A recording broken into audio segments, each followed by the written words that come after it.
সমস্যা। প্রত্যেকের জীবনেই সমস্যা আসা যাওয়া করে, আর প্রত্যেক মানুষ সমস্যা আসার পর তার সমাধান খুঁজতে উঠে পড়ে লাগেন। কিন্তু যখনই সমস্যার সমাধান হয়ে যায়, আমরা সুপ্রসন্ন হয়ে যাই এবং অসাবধান হয়ে যাই। আমাদের মনে হয় যে আমরা সম্পূর্ণরূপে সমস্যার অন্ত করেছি, কিন্তু কোথাও না কোথাও একটা ছোট্ট বীজ রয়েই যায়, আর সেই বীজ আমাদের অসাবধানতার ছত্রছায়ায় বড় হতে থাকে, আর তারপর মহা সংকট হয়ে আবার আমাদের উপর আক্রমণ করে। এই সংকট যে কোনো রূপে আসতে পারে, কোনো শত্রুর রূপেও আসতে পারে, বা কোনো মহামারীর রূপেও আসতে পারে। সেই জন্য সবসময় সাবধান থাকাই উচিত, কারণ অসাবধান হলে কি হয়, আমাদের সুরক্ষা চক্রে একটা ছেদ উৎপন্ন হয়, আর আমাদের শেষ করতে পারে এমন এক বাণ সেই ছেদ বিন্দু হয়ে আমাদের হৃদয়ে প্রবেশ করতে পারে। তাই যে কোনো সমস্যার সমাধান করুন, জয়ী হন, উৎসব পালন করুন, কিন্তু সাবধানে থাকবেন। আসুন আর আমার সাথে ভালোবেসে বলুন, রাধা রাধা। কর্ম, ধর্ম আর কর্তব্য, এই তিনটি একে অপরের সাথে জড়িত, আর অনেক সময় এই তিনটি পালন করতে করতে আমাদের সেই ব্যক্তির সামনে গিয়ে দাঁড়াতে হয়, তার বিরুদ্ধেই যেতে হয়, যাকে আমরা সব থেকে বেশি ভালোবাসি। কিন্তু সেইখানেই যুদ্ধ, কোনো ব্যক্তিগত যুদ্ধ থাকে না। এ হলো কর্ম, ধর্ম আর কর্তব্যের যুদ্ধ। এটা সরল নয়, অত্যন্ত কঠিন হয় তার সম্মুখীন হওয়া যাকে আমরা সব থেকে বেশি সম্মান করি। কিন্তু আমাদের তো আমাদের ধর্মের পথে চলতেই হবে, কারণ আমরা কর্মবদ্ধ, কর্তব্যবদ্ধ, আর এটাই করা উচিত। শুধু এটুকু মনে রাখবেন, যদি আপনার উদ্দেশ্য শুভ হয়, আপনার ভাবনা শুভ হয়, আপনি যদি কর্ম, ধর্ম আর কর্তব্যের পথে অগ্রসর হন, তাহলে এই প্রক্রিয়াতে যদি আপনাকে আপনার আরাধ্যেরও সামনে দাঁড়াতে হয়, তাহলেও আপনার কোনো ক্ষতি হবে না। তাহলে আসুন আর আমার সাথে ভালোবেসে বলুন, রাধা রাধা। মানুষের কোন বিষয়ে অহংকার থাকে? সময়, ক্ষমতা, শরীর আর সম্পত্তি। আর এই চারটি সর্বদা সঙ্গে থাকে না। কি বিচিত্র ব্যাপার! আপনি নিজেই দেখুন, সময় আজ ভালো হলেও কাল অবশ্যই খারাপ হতে পারে। ক্ষমতা আজ আপনার থাকলেও কাল তা নাও থাকতে পারে। এই শরীরটা তো নশ্বরই বটে। যত আপনি বার্ধক্যের দিকে অগ্রসর হবেন, দুর্বল হতে থাকবেন, সৌন্দর্য ক্ষীণ হতে থাকবে। আর সম্পত্তি আজ আপনার, কাল অন্য কারোর হয়ে যাবে। আর এই সমস্ত নশ্বর জিনিসে মন কেন্দ্রীভূত করতে করতে ব্যক্তি ভুলে যান সেই বিষয়গুলি যা সর্বদা আপনার সাথে থাকবে, আপনার ঢাল হবে, আপনার সম্বল হয়ে থাকবে।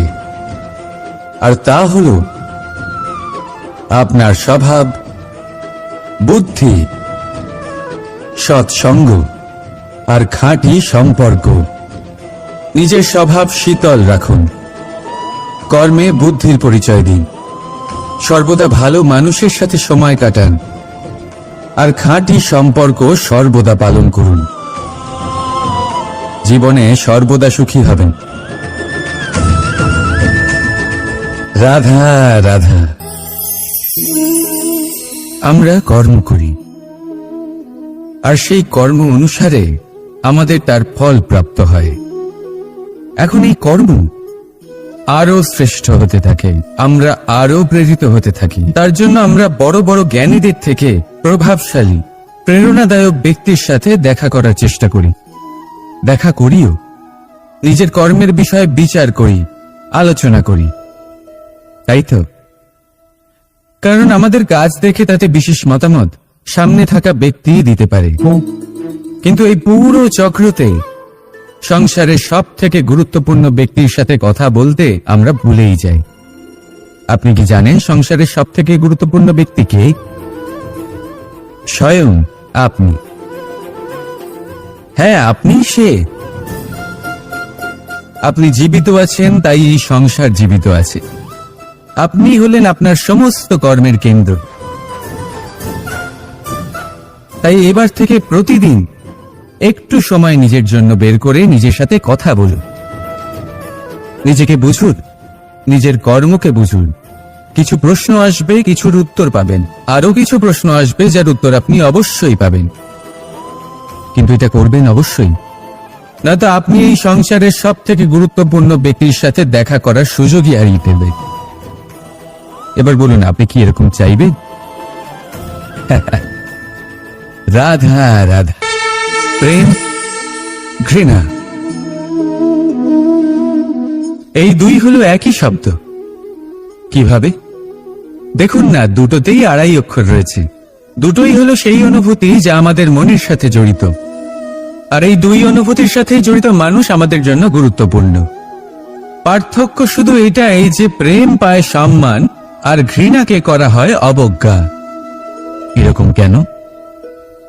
কারণ প্রেম হলো সেই অনুভূতি যেখানে মানুষ সবকিছু দিয়ে দিতে চায়, সবকিছু লুটিয়ে দিতে চায়। সেখানে ঘৃণা হলো এমন অনুভূতি যেখানে মানুষ সবকিছু কেড়ে নিতে চায়, সবকিছু জিতে নিতে চায়। তাও প্রেমের অনুভূতি কখনো আপনাকে হারতে দেয় না, আর ঘৃণার অনুভূতি কখনো আপনাকে জিততে দেয় না।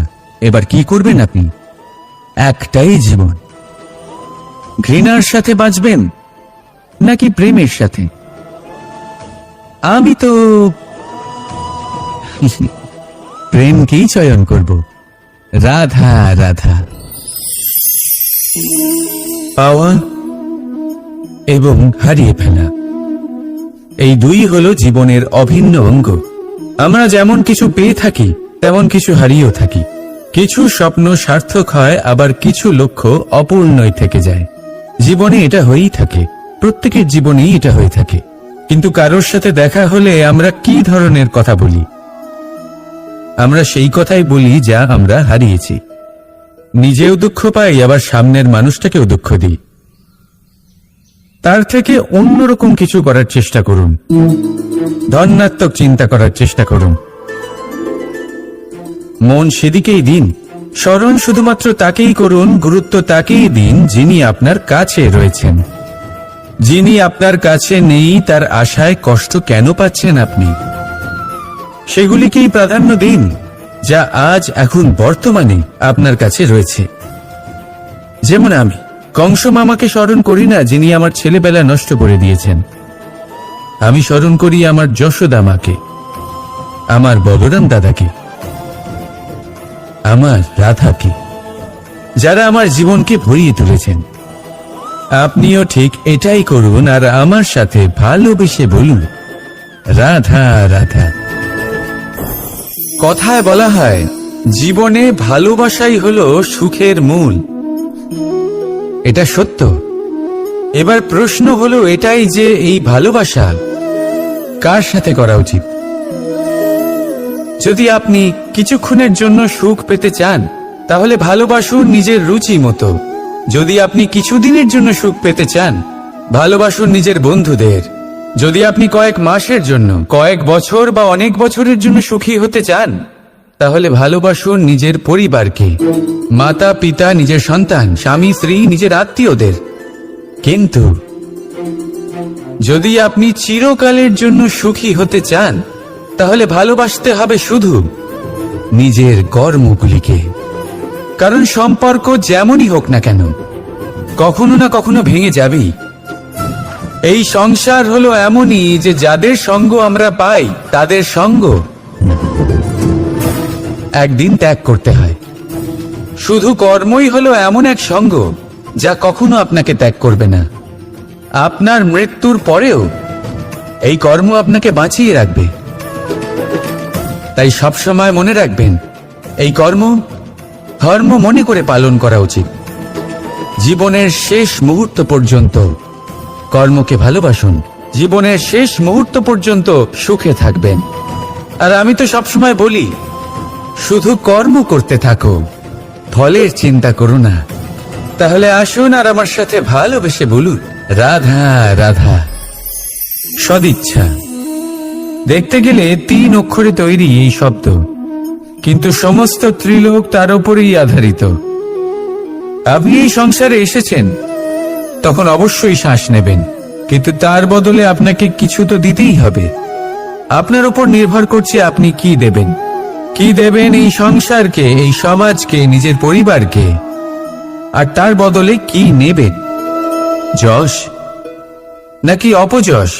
দেখুন, এক ছিল রাবণ, যে কিনা সমুদ্র পার করল সীতাকে অপহরণ করার জন্য, আর এক ছিলেন রামচন্দ্র, যিনি সমুদ্র পার করেছিলেন, সেতু বানিয়ে গিয়েছিলেন সীতাকে ফিরিয়ে নিয়ে আসার জন্য। দুজনেই সমুদ্র পার করেছিলেন, শুধু পার্থক্য ছিল সদিচ্ছাকে বোঝার লক্ষ্যের। অনেক মানুষের যাত্রা একরকম হতেই পারে, কিন্তু আনন্দ তখনই লাভ করবেন যখন লক্ষ্য শুভ হবে, মহান হবে। এই লক্ষ্য দিয়ে এই সংসারের কল্যাণ হবে এবং মানুষের সম্মান হবে। যদি আপনার সংকল্প উচিত হয়, তাহলে আপনার লক্ষ্য উচিতই হবে, নয়তো শুধুমাত্র বিনাশ হবে। আর উচিত এটাই হবে যে বিনাশের হাত থেকে যেন নিজেকে বাঁচানো যায়, কি বলেন? তাই জীবনে যে লক্ষ্য স্থির করছেন, মনে রাখবেন তা যেন শুভ লক্ষ্য হয়। যদি এরকম হয়, তাহলে আপনার যাত্রা, আপনার জীবন দুটোই শুভময় হবে। আসুন আর আমার সাথে ভালোবেসে বলুন, রাধা রাধা।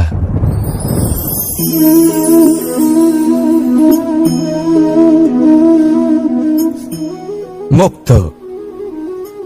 এই মুক্ত সবাইকে মোহিত করে দেয়, নিজের দিকে আকর্ষিত করে।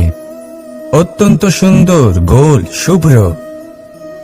মুক্ত দ্বারা নির্মিত আভূষণ, তা হয়তো সে মুকুটই হোক বা কোনো স্ত্রীর অলংকার, তাকে আরো সুন্দর করে তোলে, তাকে আরো সুন্দর দেখতে লাগে।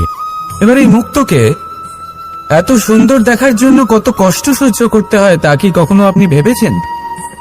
এই মুক্ত ঝিনুক থেকে বের করা হয়। ঝিনুক, যা কিনা সমুদ্রের তলদেশে থাকে। ওকে কত কষ্ট সহ্য করতে হয়, জলের চাপ সহ্য করতে হয়, সমুদ্রের স্রোত সহ্য করতে হয়। এই ঝিনুককে এত কষ্ট সহ্য করতে হয়, এই মুক্তকে এত কষ্ট সহ্য করতে হয়, তারপরে এর রূপ এত সুন্দর হয়। যদি আপনিও আপনার পরিশ্রমের সৌন্দর্য, নিজের পরাক্রমের সৌন্দর্য এই সংসারে প্রকাশিত করতে চান, তাহলে আপনাকেও কষ্ট সহ্য করতেই হবে। তাই জীবনে যখনই সংকট আসবে, বিপদ আসবে, সমস্যা আসবে, তখন একে সুযোগ হিসেবে গ্রহণ করুন। কারণ এই বিপদের সাথেই লড়াই করে আপনি মুক্তর মতোই পরিশুদ্ধ হয়ে উঠবেন। তাহলে আসুন আর আমার সাথে ভালোবেসে বলুন, রাধা রাধা। যখনই আমরা কথা বলি জলরাশির বিষয়ে, যখন আমরা তুলনা করি, তখন আমাদের খুব ভালো লাগে মিষ্টি সরোবর, পুকুর, নদী, আর আমরা অপেক্ষা করে থাকি সাগরের জন্য, সমুদ্রের জন্য। কেন করি? কারণ এই সাগর, এই সমুদ্র, এ হলো অত্যন্ত বিশাল আর ভয়ানক। এর জলও কিন্তু নোনতা, যা আমরা পান করতে পারি না। কখনো ভেবে দেখেছেন এই সমুদ্রের অন্তরে এই নোনতা জল, এই নোনতা ভাব, এটা আসে কোত্থেকে? এই যে সমুদ্র, যে প্রবাহমান নদীর থেকে যে খনিজ নির্গত হয়, তার ভান্ডার হলো এটা। সেই খনিজকে নিজের অন্তরে গ্রহণ করে, সেই নোনতা ভাব নিজের মধ্যে সমাহিত করে, আর তারপর সেই নোনতা জল বাষ্পে পরিণত হয়ে উপরে উঠে যায়, যা মেঘ হয়ে আপনার ওপর মিষ্টি বৃষ্টি হয়ে ঝরে পড়ে। এ হলো সমুদ্রের ত্যাগ, যার জন্য আপনি মিষ্টি জল পান করতে পারছেন, সে নদী থেকেই হোক বা সরোবর থেকে।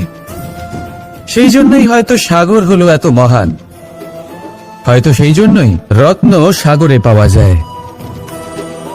তাই মনে রাখবেন, ক্ষমতা তারই হয় যে ত্যাগ করতে জানে, কোনো বিষকে নিজের মধ্যে ধারণ করে নিতে জানে।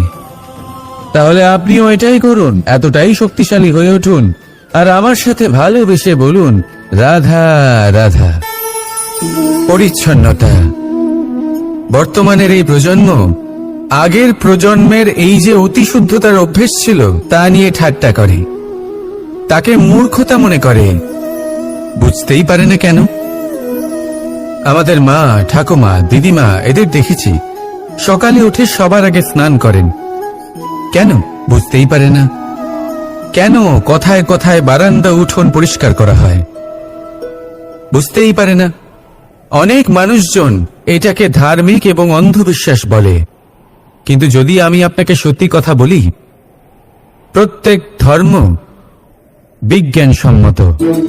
প্রত্যেক কাজের পেছনে বৈজ্ঞানিক সত্যতা লুকিয়ে রয়েছে, কিন্তু প্রত্যেক মানুষ সেই নিয়ে কতটা ভাবেন, কতটা বোঝেন আর কি পদক্ষেপ নেন তা হলো আলাদা এবং অত্যন্ত গুরুত্বপূর্ণ, কিন্তু তা হলো বিজ্ঞানসম্মত। আজও যখন আমি আগে বাড়ি যাই, মা সবার আগে আমার হাত পা ধুয়ে দেন, তারপর সবকিছু। তাই আপনি পরিচ্ছন্ন থাকুন, তাহলে আপনি সুস্থ থাকবেন। তখনই আপনার মনে ভক্তিভাব আসবে, তখনই এই সমগ্র সংসারকে সামলানোর শক্তি অর্জন করতে পারবেন। তাহলে পরিচ্ছন্ন থাকুন, সব ভালো থাকবে। রাধা রাধা। এটা দেখতে পাচ্ছেন? আপনি নিশ্চয়ই জানেন এটা কি। এটা বড়ই বিচিত্র এক বস্তু। এটা হলো কয়লা।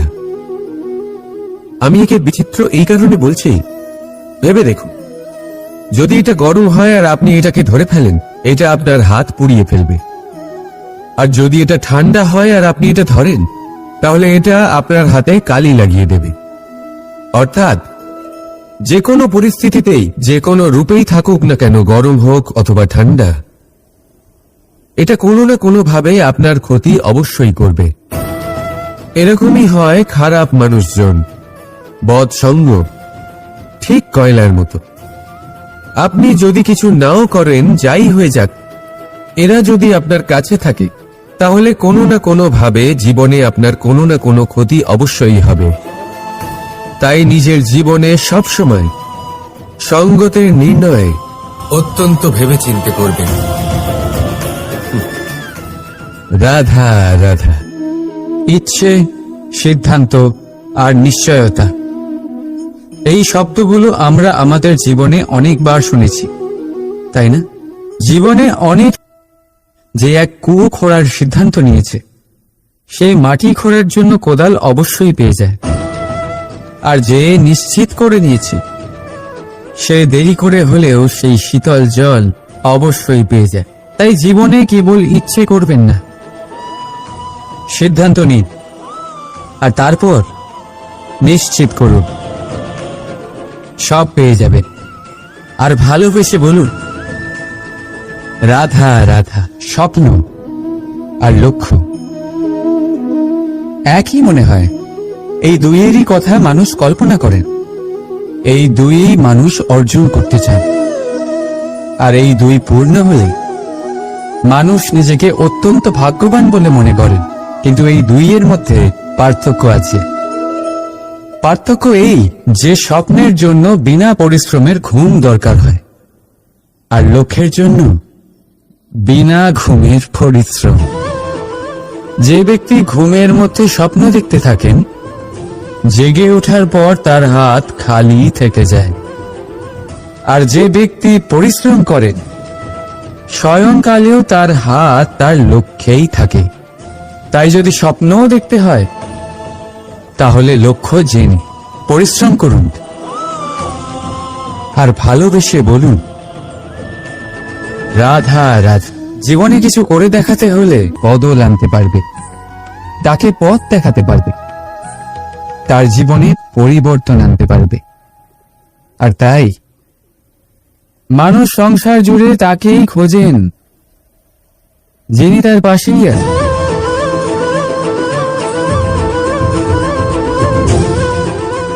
বলুন তো কে? যদি কেউ আপনার জীবন বদলাতে পারে, তবে তাকে আয়নায় দেখুন। আপনি নিজেই সে যে নিজের জীবন বদলাতে পারে, নিজেই নিজের পথপ্রদর্শক হতে পারে, জীবনে বদল আনতে পারে, পরিবর্তন আনতে পারে। তাই চিনুন নিজের অন্তরের শক্তিকে, আর এটা বিশ্বাস করুন যে এই সংসারে আপনার থেকে বেশি শক্তিশালী আর কেউ নেই।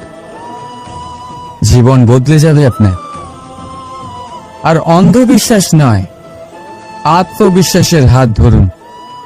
আপনার সমস্যা আপনা থেকেই দূর হয়ে যাবে। তাই ভালোবেসে বলুন,